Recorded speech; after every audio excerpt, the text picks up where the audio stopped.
Je vous retrouve aujourd'hui pour vous présenter mon book haul pour le mois de septembre. J'ai pas mal de petites choses à vous présenter, donc je vais commencer assez rapidement. Je vais commencer avec mes réceptions de service presse parce que c'est les premiers qui sont mis là, voilà tout simplement. Deux titres que je vous ai déjà présentés dans ma vidéo de la semaine dernière de mon update lecture, c'est le 32-7 Île de Adalyn Grace et L'Or de Alexandra Bracken, qui sont deux titres de chez De Saxus que j'ai déjà lus, de la fantasy young adulte et du fantastique avec de la mythologie grecque. Je vous laisse aller voir ma vidéo où j'en parle si vous voulez un peu plus mon avis et les résumés de ces titres, mais ça a été tous les deux de très chouettes lectures, donc j'ai hâte d'avoir la suite de celui-là, mais celui-là en tout cas c'est un one shot et c'était vraiment très sympa. Et je vais terminer avec cette maison d'édition puisque j'ai reçu Serpent and Dove de Shelby Mahurin, qui est très shiny comme vous voyez, qui est le premier tome d'une trilogie là si je dis pas de bêtises. Alors j'ai plus envie de lire le résumé, mais il me semble qu'il y a une histoire de sorcière dans ce titre là et je vais le lire très bientôt. J'ai prévu de le lire pour le Pumpkin Autumn Challenge et donc il va sortir de ma bibliothèque assez rapidement et en plus il fait que 550 pages, donc ça va se lire relativement vite, mais en tout cas j'aime beaucoup la couverture. Je suis vraiment contente qu'ils aient gardé la couverture VO parce que je la trouve vraiment magnifique. Alors j'ai reçu un roman des éditions ActuSF dans leur collection poche qui est la collection Helios, donc c'est Passing Strange de Helen Claygus, voilà je pense. Alors qui est un roman que j'avais vu beaucoup passer en grand format. On doit suivre la vie de 6 femmes très différentes les unes des autres, puisqu'en fait il y en a qui sont avocates, artistes, scientifiques, on est dans les années 1940 à San Francisco, et du coup elles veulent faire plier la ville par la force de leur désir ou par celle de l'origami. Donc, mais comme en science comme en magie, il y a toujours un prix à payer quand la réalité reprend ses droits. Je sais pas trop si on part vraiment dans quelque chose de fantastique ou pas, mais en tout cas j'ai vraiment vu de bons avis sur ce titre là, donc ça me tente bien et j'aime beaucoup la couverture. J'aimais beaucoup la couverture grand format, mais la couverture poche est très sympa aussi. Alors ensuite je passe aux réceptions de chez J'ai lu. J'ai reçu la bibliothécaire d'Auschwitz de Antonio G. Iturbe. Alors j'aime beaucoup tout ce qui se passe pendant la Seconde Guerre mondiale. C'est vraiment une période de l'histoire qui m'intéresse vraiment bien et j'en lis pas assez, donc je suis très contente d'avoir ce titre là. Et il me semble qu'il y a c'est à partir du témoignage de Dita Kraus, qui est la véritable bibliothécaire d'Auschwitz. Antonio G. Iturbe a construit un roman fascinant qui a bouleversé des milliers de lecteurs à travers le monde. Donc vu que c'est basé avec un témoignage d'une personne vraiment qui était réelle, ça peut être vraiment très touchant. Il est énorme, il fait 600 pages, c'est écrit tout petit. J'espère vraiment que ça va être poignant, que ça va être bien écrit et que je vais aimer. En tout cas il me tente vraiment beaucoup, donc j'espère vraiment que ça va me plaire. Ensuite on passe à un petit thriller, c'est Les Lumières de l'Aube de Jax Miller. Alors j'ai vraiment demandé ce roman à cause du résumé, parce que clairement ça me tente vraiment bien. On est le 30 décembre 1999, Welch, Oklahoma. Lauria Bible passe la soirée chez son amie Ashley Freeman, 16 ans. Le lendemain matin, le mobil-home familial est en feu et les deux jeunes filles ont disparu. Les corps des parents d'Ashley sont découverts dans les décombres, 2 balles dans la tête. L'affaire est restée non résolue et les jeunes filles n'ont jamais été retrouvées. Que s'est-il passé cette nuit-là ? Passionnée par ce fait divers, Jax Miller a entrepris de mener elle-même l'enquête. Entre règlement de compte, trafic de drogue et corruption, elle nous plonge dans les villes oubliées de l'Amérique profonde, là où les plus sombres secrets peuvent s'épanouir. Donc, franchement, basé encore sur un fait réel. Voilà, j'espère que ça va me plaire, que ça va être bien écrit. Je n'ai jamais lu cet auteur, j'ai jamais entendu parler de ce titre, donc ce sera une double nouveauté pour moi. Après un très court roman que j'ai vraiment super hâte de lire, c'est Les Abysses de River Solomon, qui est vraiment tout petit, mais il était déjà tout petit en grand format, donc là ça fait vraiment rikiki comme roman. Il fait 213 pages. Là on nous dit à l'époque du commerce triangulaire, quand une esclave tombait enceinte sur un vaisseau négrier, elle était jetée à la mer. Mais toutes ces femmes ne sont pas mortes et certaines ont même donné naissance à leur bébé. Celles qui ont survécu se sont adaptées à leur environnement et ont fondé une humanité parallèle au fond des océans. Depuis, les sirènes ont oublié l'histoire traumatique de leur genèse, mais un jour l'une d'elles, Yetu, ou Yetu plutôt, Yetu peut-être, va leur rendre la mémoire. Franchement, ça a l'air trop bien. J'ai vraiment très très hâte de le lire. J'ai pas lu son autre roman qui est là, L'incivilité, oui c'est ça, des fantômes. Je l'avais vu passer sur quelques chaînes, mais moi il me tentait pas plus que ça. Donc celui-là par contre il me tente énormément et comme il est très court, je pense que je vais le lire assez rapidement. Ensuite j'ai reçu une suite de saga que je suis actuellement en train de lire, c'est Le Monde des démons, donc le deuxième tome de la saga Les voleurs de fumée de Sally Green. J'ai beaucoup trop envie de poursuivre ma lecture, clairement j'avais beaucoup aimé le premier tome et là je l'ai commencé hier, j'en ai lu 60 pages et ça s'annonce vraiment très bien, ça part dans une direction qui me plaît plutôt bien, donc j'ai vraiment hâte de voir ce que va nous réserver ce tome 2 et j'espère que le tome 3 va vraiment pas tarder parce que vraiment c'est vraiment une très chouette lecture de fantasy young adulte plutôt, avec un univers où il y a des démons, où la fumée de démons peut donner des capacités et en fait on est aussi avec une fantaisie avec complot et intrigue politique dans le premier tome, donc j'ai vraiment trop hâte de poursuivre ma lecture, j'aime plutôt bien pour l'instant, donc voilà, je vais continuer ça après avoir fini de tourner la vidéo. Et une autre suite de saga, c'est Une désolation nommée P, donc c'est le deuxième tome de la saga Tex Callahan de Arkady Martin, qui est publié dans leur collection Nouveau Millénaire. Alors je pensais pas qu'il allait être aussi énorme, il fait 603 pages. Je m'attendais pas à ça. C'est la suite et fin. Je crois que c'est qu'une duologie pour cette saga là. J'avais plutôt passé un bon moment de lecture avec le premier tome, donc j'ai hâte de voir ce que ça peut donner. C'est un roman de SF. On va suivre Maid qui est une ambassadrice qui va se retrouver sur une autre planète, tout ça, et on va suivre ce qui s'y passe là-bas vu que son prédécesseur est décédé et elle va pas forcément réussir à avoir les souvenirs justement que techniquement son prédécesseur était censé lui laisser, donc c'était très chouette le premier tome, donc j'ai hâte de me lancer dans celui-là également. Ensuite, le dernier service presse que j'ai reçu, c'est de la part des éditions Léa, donc c'est Chronique de la Lune Noire de Débat et Froid de Val, je crois que c'est ça. Le tome 1 c'est Deux Gueules. Alors c'est une adaptation en roman de la grande série de BD en fait, qui s'appelle aussi Chronique de la Lune Noire, que je ne connais absolument pas.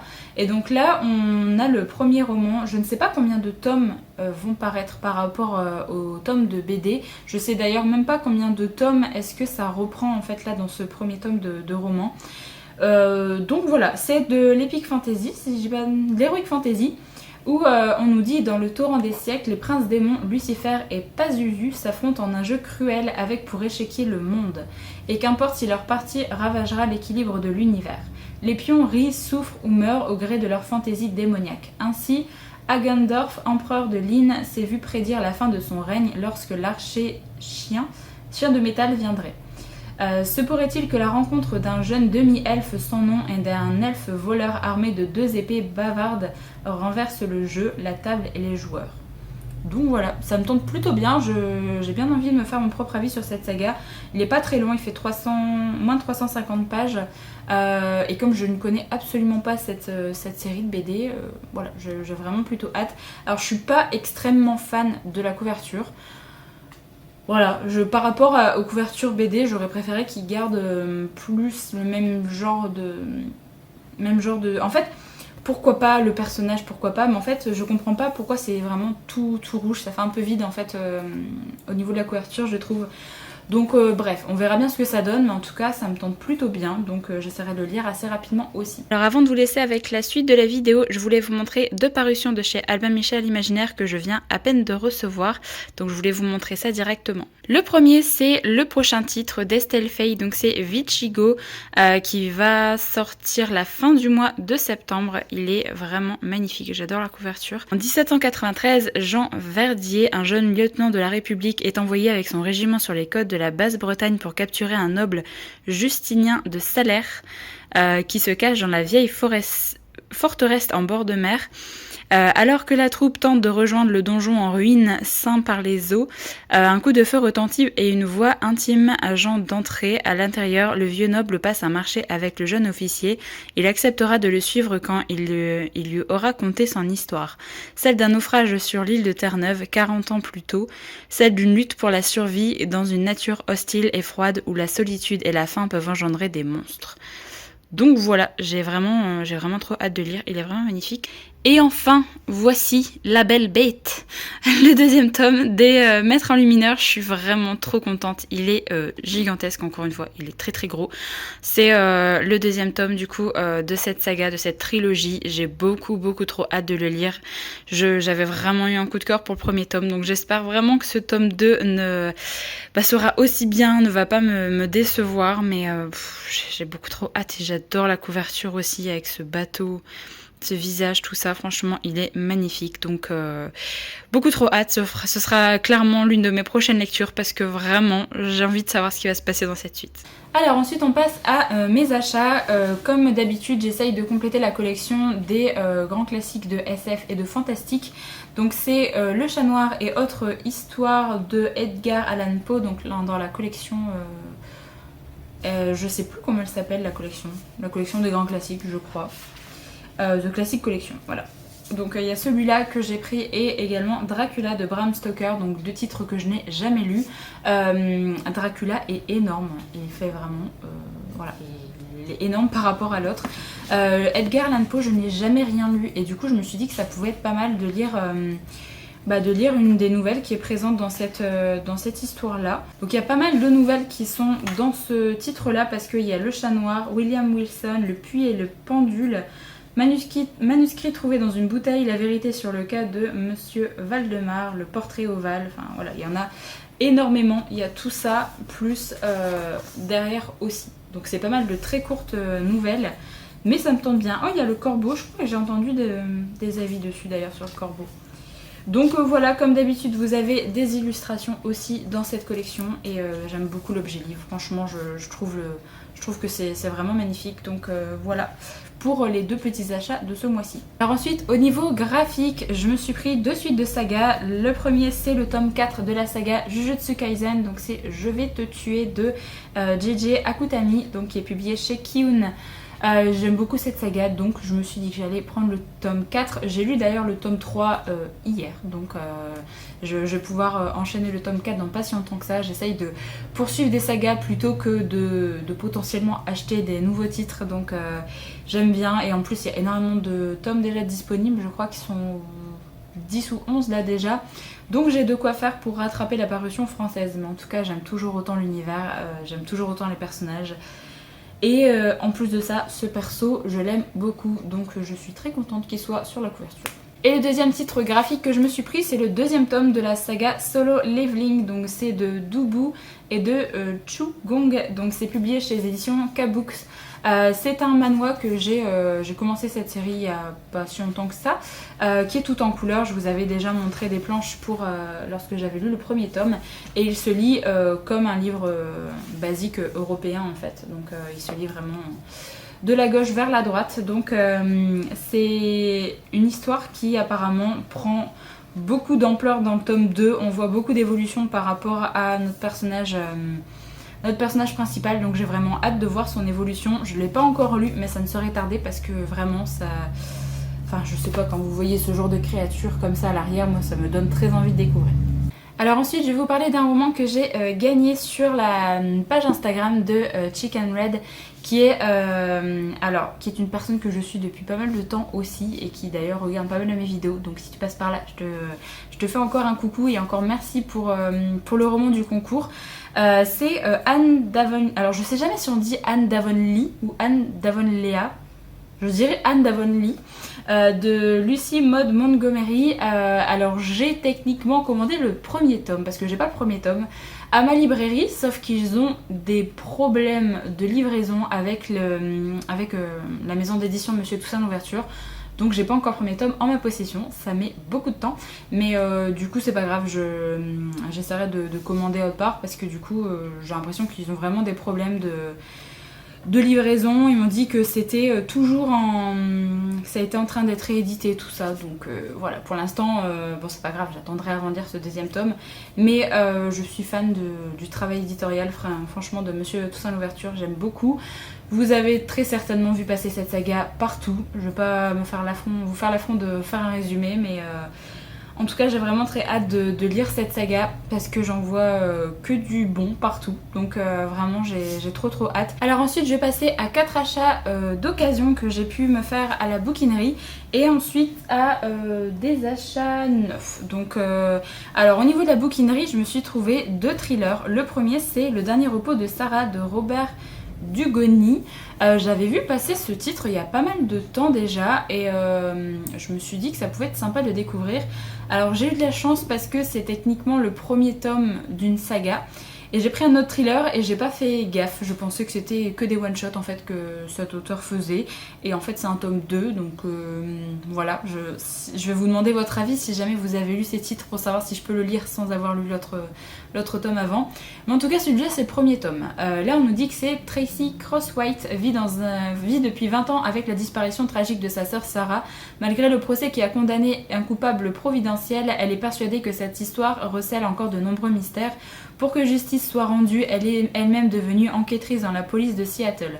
Lorsque les restes de Sarah sont finalement découverts dans la ville où elles ont passé leur enfance, Tracy est bien décidée à faire toute la lumière sur cette affaire. Dans sa poursuite du véritable criminel, elle mettra au jour des secrets enfouis depuis trop longtemps. Donc ça me tente plutôt bien. J'avais vu passer ce titre notamment en VO et je savais pas que c'était le premier tome d'une saga. Donc en tout cas celui-là me tente bien. Et le deuxième tome, c'est un titre de Fiona Barton. Je n'ai jamais lu cet auteur, j'ai vu ce titre-là, je me suis dit, ça me tente bien. Alors il y avait un autre titre qui était là aussi, mais il était dans un état tellement dégueulasse que je me suis dit, j'ai pas envie de le prendre. Enfin, il était vraiment cassé le dos et tout, je me suis dit non, bah tant pis, je vais prendre celui-là, le résumé me tente plus que l'autre. Et en fait, quand je suis rentrée chez moi, je mets les titres à chaque fois sur mon application Goodreads, et là j'ai vu que c'était un tome 2. Et que le premier tome qui était un peu défoncé à bouquinerie, bah c'était premier tome. Donc je suis un peu dégoûtée. Là c'est La Coupure donc de Fiona Barton. Du coup techniquement c'est le tome 2 d'une saga et le premier en fait c'est La Veuve, si j'ai pas de bêtises, que bah, du coup je n'ai pas lu et que je n'ai pas en ma possession. Donc si jamais vous avez lu ces titres, est-ce que je peux lire celui-là sans forcément louper quelque chose d'essentiel avec le premier tome, ou si vraiment il faut que je me prenne le premier tome. Donc là pour le résumé, on nous dit qu'en quelques lignes en bas de la colonne des brèves révèle la découverte du corps d'un bébé sur un chantier de la banlieue de Londres. La plupart des lecteurs n'y prêtent guère attention. Mais pour 3 femmes, cette nouvelle devient impossible à ignorer. Angela revit à travers elle le pire moment de son existence. 40 ans auparavant, on a enlevé sa fille à la maternité. Pour Emma, jeune éditrice, c'est le début d'une descente aux enfers. Quant à Kate, journaliste de renom, elle flaire là le premier indice d'une affaire qui pourrait bien lui coûter quelques nuits blanches. Car toutes les histoires ne sont pas bonnes à être publiées, encore moins quand elles refont surgir des vérités que personne ne souhaite connaître. Voilà, donc on nous dit que c'est un thriller psychologique, donc moi j'aime beaucoup ça. Donc voilà, n'hésitez pas à me donner votre avis si vous l'avez lu, est-ce que faut absolument que je lise La Veuve avant ou pas. Alors ensuite les 2 romans que j'ai réussi à me trouver, c'est 2 romans de chez Hugo Roman, donc c'est une maison d'édition que je vous présente pas non plus des masses, mais là c'est parce que j'ai trouvé un roman de Colleen Hoover, donc qui est Maybe Now, qui est techniquement le tome 2 de la saga Maybe Someday, et il y avait le 1.5 qui est Maybe Not, que bah, du coup j'ai lu les 2 premiers. Et là je ne l'avais pas encore lu, il est sorti il y a pas mal de temps je crois, et là il y avait une promotion, ils étaient qu'à 3 € en fait les Hugo comme ça qui étaient présentés. Alors il y avait d'autres titres mais ils me tentaient pas du tout, donc Colleen Hoover, je lui fais vraiment confiance les yeux fermés, j'adore ce qu'elle peut faire et c'est l'une des auteurs qui me fait lire du contemporain, même du thriller la dernière fois, et là de la romance aussi, les yeux fermés, parce que j'adore ce qu'elle fait. Et du coup j'ai vu qu'il y avait également un autre titre de Hugo Roman. Alors je n'ai pas lu cet auteur depuis pas mal de temps, mais j'avais beaucoup aimé sa série The Elements, je crois que c'est comme ça que ça s'appelle. Donc c'est Brittany Setcherry avec Eleanor N. Gray. Je crois que c'est une série aussi, mais en fait on peut les lire n'importe quand, je crois. En fait là ça va être un contemporain slash romance, je pense. Voilà, je lis jamais les résumés de toute façon si c'est un contemporain ou romance, parce que sinon ça nous dévoile déjà trop. J'aime beaucoup ce que peut faire cet auteur, enfin j'avais lu ses autres titres il y a 3 ans je crois, avant même que j'ai ma chaîne je pense, donc voilà, j'ai très envie de lire un petit roman comme ça, je me suis dit de temps en temps, ça peut faire plaisir, donc voilà, mes 2 achats, Hugo Roman et Colline Hoover. De toute façon je remplis un petit peu ma collection des titres d'elle que je n'avais pas, donc voilà, je vous montrerai de toute façon dans un vlog parce que je vais mettre, je vais aménager un petit peu un endroit et du coup je vais mettre tous ces titres à un même endroit pour que ça fasse joli dans la bibliothèque, donc bref. Alors ensuite au niveau des achats neufs, j'ai craqué pour quelques sorties du fin août début septembre. Je me suis pris Les Graciers de Kieran Millwood Hargrave. Je vous l'ai présenté dans ma vidéo sortie et je vous l'ai présenté aussi dans ma vidéo pile à lire pour le Pop King Autumn Challenge parce que j'avais très envie de le lire là pendant l'automne. Là on est en Norvège en 1617 et on nous dit il a suffi d'une nuit, une nuit de tempête et d'horreur. Depuis que la mer a rendu cadavre après cadavre tous les hommes de Vardø, les femmes du village ont pris les choses en main, la pêche, les travaux domestiques, mais il était dit même aux confins du cercle polaire qu'on ne laisserait jamais les femmes en paix. En vertu du décret sur la sorcellerie fraîchement entré en vigueur, il est venu du continent un pasteur étranger, Absalon Cornet, inquisiteur fanatique et chasseur de sorcières. Pour Maren, Kirsten et les autres, toutes prisonnières, chacune à sa manière, le bûcher est déjà dressé. J'ai trop envie de lire, j'avais vu tellement de bons avis à sa sortie grand format que j'ai trop envie de me faire mon propre avis sur ce titre. Alors ensuite j'ai vu un titre qui était dans les Cozy Mystery et je me suis dit mais la couverture est magnifique et en plus de ça c'est un mélange entre les sœurs Brontë et entre Sherlock Holmes. Donc c'est une enquête des sœurs Brontë, le premier tome, La mariée disparue de Bella Ellis, donc qui est publié chez Hauteville. C'est une sorte de Cozy Mystery en fait de ce que j'ai pu lire le résumé. On est au Yorkshire en 1845, une jeune femme disparaît laissant derrière elle 2 enfants en bas âge et une mare de sang. Quand les filles d'un humble pasteur des environs apprennent la nouvelle, elles sont horrifiées. Les sœurs Brontë décident aussitôt de mener l'enquête pour faire toute la lumière sur les circonstances de ce drame. Charlotte, Emily et Anne ne manquent ni d'esprit ni d'énergie, pourquoi ne pas s'improviser détective? Mais dans cette société rétrograde où on considère que la place d'une femme est au foyer, on voit d'un mauvais œil ces dames détectives qui arpentent la lande en quête d'indices. Qu'à cela ne tienne, les sœurs Brontë sont prêtes à braver tous les dangers pour découvrir ce qui est arrivé à la mariée disparue. Donc voilà, j'ai vu que le tome 2 allait paraître très vite et je crois qu'il n'y a que 4 tomes en fait dans cette saga. Mais la couverture est super jolie franchement. C'est un format vraiment Cozy Mystery, c'est le même format que... un peu carré en fait, assez petit, donc voilà, j'ai trop hâte de lire, franchement il va passer dans mes prochaines lectures parce que vraiment il me tente beaucoup. Alors ensuite on continue un petit peu sur le même thème que pour Les Graciers, c'est La sorcière de Silsey de Philippa Gregory, publié chez Hauteville également. C'est un titre historique où on va parler également de chasse aux sorcières, donc j'ai beaucoup trop hâte. On est en 1648, le royaume d'Angleterre est déchiré par une guerre civile entre les partisans de Charles Ier et le Parlement insurgé. Cette lutte trouble même la petite ville de Silsey où vit Aliénor, une guérisseuse. Un soir de pleine lune, elle rencontre James Summer, un noble catholique qui a pour mission de sauver le roi. Très vite, il tombe amoureux. L'ambition et la détermination de la jeune fille la distinguent un peu trop de ses voisins. C'est l'ère de la chasse aux sorcières et Aliénor, une femme sans mari qui connaît les plantes et qui s'extirpe soudain de la misère grâce à James, s'attire la jalousie de ses rivaux et éveille l'effroi du village, tout l'accuse. J'ai beaucoup trop hâte, franchement ça a l'air vraiment génial. Et j'ai vu, pareil en rentrant ce titre là sur ma page Goodreads, qu'il y avait un tome 2. Donc, il y a des petites illustrations au début de chapitre. Donc voilà, j'ai vraiment très hâte de lire ce titre là. J'ai vu que Mrs. Buckerman l'a lu et l'a beaucoup apprécié. Donc voilà, comme j'aime plutôt bien ses avis, tout ça, là j'ai vu qu'elle en a dit beaucoup de bien, donc ça m'a donné également envie de le découvrir. Et ensuite il reste 2 titres. Le premier c'est un recueil de nouvelles, c'est 6e du Crépuscule et autres nouvelles de Brandon Sanderson, publié au livre de poche. Je me suis pris ce recueil de nouvelles puisque j'ai lu le 2e tome des Archives de Rochard et qu'il faut techniquement avoir lu une nouvelle qui est présente dans ce recueil pour lire le 3e tome, donc pour lire Justicière. Je pense que je lirai le recueil complet en fait avant de lire Justicière parce que il est pas très long, il fait Ça fait 530 pages, mais je me suis dit que ça pouvait être très sympa de découvrir un peu des formats nouvelles. Donc c'est dans Scord qu'il faut avoir lu avant de lire Justicière. Donc voilà un petit peu pour cet achat, et j'ai vraiment très hâte de... je pense que je vais me fixer comme objectif de lire celui-là avant la fin d'année, comme ça je pourrai... comme je voudrais faire la transition entre 2021 et 2022 avec Justicière, mais on verra si c'est possible, ou alors je lirai Justicière en tout début d'année prochaine. Et enfin, le dernier roman que j'ai à vous présenter, c'est un titre de Margaret Rogerson, donc qui est l'auteur de Sorcery of Thorns. Là, c'est Enchantment of Raven, voilà, qui est publié chez Brajon dans leur collection Big Bang. On va nous parler de Fae, je crois, si je dis pas de bêtises, oui, de Fae. Et en fait, apparemment, ces créatures sont capables de jeter des terribles sorts. Les faillis ont envie une seule chose aux humains, leur art, car eux-mêmes sont incapables de donner un coup de pinceau sans tomber en poussière. Voilà, on va suivre une personne qui justement va être embauchée pour faire un tableau, un portrait.